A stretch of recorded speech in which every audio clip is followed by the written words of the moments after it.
بسم اللہ الرحمن الرحیم۔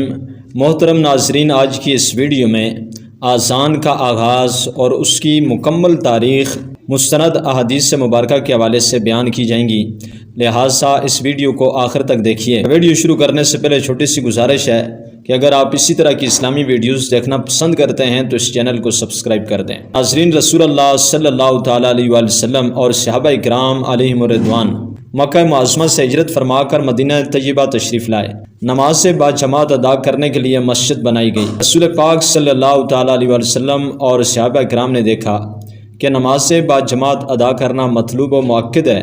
ایک وقت اور ایک جگہ میں بغیر اعلان و تنبیہ کے تمام لوگوں کا جمع ہونا آسان نہیں ہے، لہٰذا ضرورت محسوس ہوئی کہ نماز کا وقت شروع ہونے، جماعت کا وقت قریب ہونے اور جماعت میں شرکت کے لیے عام اطلاع کا کوئی طریقہ تجویز کیا جائے تاکہ سب لوگ جماعت کے ساتھ نماز میں شریک ہو سکیں اور کوئی آدمی جماعت کی نماز سے محروم نہ رہے۔ چنانچہ سن 1 ہجری میں رسول پاک صلی اللہ علیہ وسلم نے صحابہ کرام کو جمع فرما کر اس سلسلہ میں مشورہ فرمایا تو کسی صحابی نے عرض کی، جب نماز کا وقت قریب آ جائے تو بطور علامت کوئی مخصوص جھنڈا بلند کیا جائے۔ کسی صحابی نے رائے دی کہ کسی بلند جگہ پر آگ روشن کی جائے۔ کسی نے مشورہ دیا کہ جس طرح یہودیوں کی عبادت خانوں میں نرسنگا بجایا جاتا ہے، اسی طرح ہم بھی نماز کے اعلان و بلاوا کے لیے نرسنگا بجایا کریں۔ کسی نے کہا کہ عیسائیوں کی طرح نقارہ بجایا جائے، لیکن رسول پاک صلی اللہ علیہ وسلم کو ان آراء میں سے کوئی رائے پسند نہیں آئی۔ آقا دو جہاں صلی اللہ علیہ وسلم نے یہ کہہ کر رد فرما دیا کہ یہ مجوسی عیسائیوں اور یہودیوں کا طریقہ ہے۔ آخر میں حضرت عمر رضی اللہ تعالیٰ عنہ نے یہ تجویز پیش کی کہ نماز کے وقت گلی کوچوں میں کسی آدمی کو بھیجا جائے جو یہ اعلان کرے، الصلاۃ جامعہ، یعنی نماز تیار ہے۔ آقا دو جہاں صلی اللہ علیہ وسلم کو یہ رائے پسند آئی اور حضرت بلال کو اس کام کی ذمہ داری سپرد فرمائی گئی۔ لیکن محترم ناظرین، آقا دو جہاں صلی اللہ علیہ وسلم اس سلسلہ میں بے حد متفکر رہے۔ اب صلی اللہ علیہ وسلم کی اس فکر مندی نے بعض صحابہ کرام کو بھی فکر مند بنا دیا۔ ان ہی میں سے ایک انصاری صحابی حضرت عبداللہ بن زید بن عبد ربہ اسی فکر میں سو کے پھر نیم خواب اور نیم بیداری کی حالت میں خواب دیکھا۔ حضرت عبداللہ فرماتے ہیں کہ خواب میں میرے سامنے ایک شخص ناقوس اٹھائے ہوئے آیا۔ میں نے اس سے پوچھا، اے اللہ کے بندے، یہ ناقوس تم فروخت کرو گے؟ اس نے کہا، تم اس کا کیا کرو گے؟ میں نے کہا، ہم اس کے ذریعے اعلان کر کے لوگوں کو نماز کے لیے بلائیں گے۔ اس نے کہا، کیا میں نکارہ سے بہتر چیز اس کام کے لیے نہ بتاؤں؟ تو حضرت عبداللہ کہتے ہیں، میں نے کہا، ضرور بتائیے۔ چنانچہ اس نے کہا، اللہ اکبر اللہ اکبر، یعنی جو اذان ہوتی ہے تو اذان کے الفاظ اس نے حضرت عبداللہ کے سامنے دہرائے۔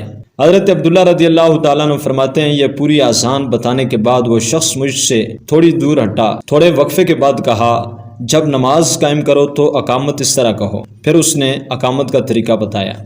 حضرت عبداللہ رضی اللہ تعالیٰ عنہ فرماتے ہیں، جیسے ہی صبح ہوئی میں آقا دو جہاں صلی اللہ علیہ وسلم کی خدمت اقدس میں حاضر ہوا اور جو کچھ میں نے خواب میں دیکھا اس کو عرض کیا تو اللہ کے نبی صلی اللہ علیہ وسلم نے فرمایا، یہ اللہ کی جانب سے سچا خواب ہے۔ آقا دو جہاں صلی اللہ تعالیٰ علیہ وآلہ وسلم نے حضرت عبداللہ سے فرمایا، تم بلال کے ساتھ کھڑے ہو کر کلمات اذان انہیں بتاؤ تاکہ وہ بلند و خوبصورت آواز سے ان کلمات کو پکاریں۔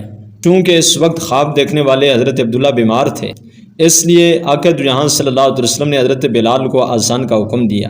اگر وہ بیمار نہ ہوتے تو یقیناً آقا دو جہاں صلی اللہ علیہ وسلم سب سے پہلی اذان کہنے کے لیے حضرت عبداللہ ہی کو حکم فرماتے تاکہ یہ فضیلت بھی ان ہی کو حاصل ہو جائے۔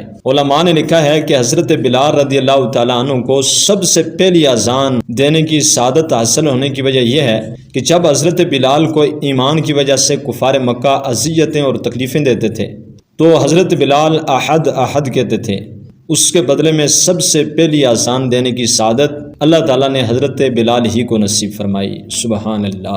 حضرت عبداللہ رضی اللہ تعالیٰ عنہ فرماتے ہیں، جب حضرت بلال رضی اللہ تعالیٰ عنہ نے اذان دینی شروع کی اور مدینہ طیبہ کی فضاؤں میں صبح کے سناٹے میں لوگوں کے کانوں میں تکبیر کے پر کیف و دل سوز نغمات پڑے تو حضرت عمر رضی اللہ تعالیٰ عنہ جو تقریباً 20 دن قبل اسی جیسا خواب دیکھ چکے تھے، اپنی چادر گھسیٹتے ہوئے دربار رسالت مآب صلی اللہ علیہ وسلم میں حاضر ہوئے اور عرض کی، یا رسول اللہ صلی اللہ علیہ وسلم، قسم ہے اس ذات کی جس نے آپ کو دین حق کے ساتھ مبعوث فرمایا، میں نے بھی اسی طرح کا خواب دیکھا تھا۔ تو آقا دو جہاں صلی اللہ علیہ وسلم نے اللہ کا شکر ادا کیا اور فرمایا، الحمدللہ، تو محترم ناظرین، یوں ہجرت کے پہلے سال ہی آذان کا آغاز ہوا اور یہ نظام قائم ہوا جو تا قیام قیامت اللہ کی عظمت و وحدانیت و کبریائی کا اظہار کرے گا، اور اس کے اقرار کے پرکیف نغمے خشکی و سمندر اور زمینی و آسمانی فضاؤں میں گونجتے رہیں گے۔